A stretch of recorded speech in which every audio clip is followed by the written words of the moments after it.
Kolkata international children film festival হচ্ছিল 22 থেকে 28 জানুয়ারি অবধি নন্দনে। তো সেখানেই আমি গেছিলাম শনিবার দিনকে। আমার দিদি আর ভাইপো এসেছিল।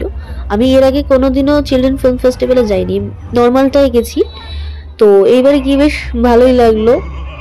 মোটামুটি বাচ্চাদের থিমের উপরে সাজিয়েছিল। দুটো জয় রাইড ছিল, একটাতে স্পাইডারম্যান ছিল আর একটাতে মানি হাইস্টের ওই মুখোশ পরা একজন লোক ছিল। আমি ভাবছিলাম ওই জিপটায় আমি উঠতে পারলেই ভালো হতো। আমার ভাইপো তো প্রথমে প্রচুর ভয় পাচ্ছিল, তারপরে বেচারা যাও বা চড়তে চাইলো, তখন এত লাইন ছিল যে বেচারা আর উঠতেই পারলো না। আমার চলে আসার সময় হয়ে গেছিলো, কারণ সন্ধ্যা হয়ে আসছিল। ওকে আবার নিয়ে একা ফিরবে বলে আমি বললাম যে তাড়াতাড়ি চলে যা। তারপর আমরা একটু এদিক ওদিক ঘুরলাম, পপকর্ন খেলাম।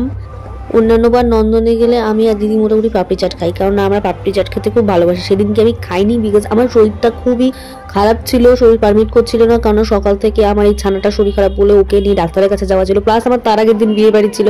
তো সব মিলিয়ে মোটামুটি শরীরটা পারমিট করছিল না। আমি বুঝতে পারিনি দুপুরবেলা অব্দিও যে আমি যাবো। হঠাৎ করেই তারপরে ভাবলাম ঠিক আছে চলেই যাই, ও যখন আসছেই দিদির সাথেও দেখা হয়ে যাবে, আর বাচ্চাটাকেও অনেকদিন পর দেখলাম। তো আমি ওই জন্যই আরো আর কি গেলাম। আর এই যে এখানে যে রিক্সাগুলো, ছোট ছোট সাইকেলগুলো তোমাদের দেখালাম, ওইগুলো ছোটগুলোর প্রাইসই হচ্ছে 80-90 টাকা, আর লাস্ট প্রাইস তো 950 অব্দি। কিন্তু জিনিসগুলো দেখার মতো ছিল।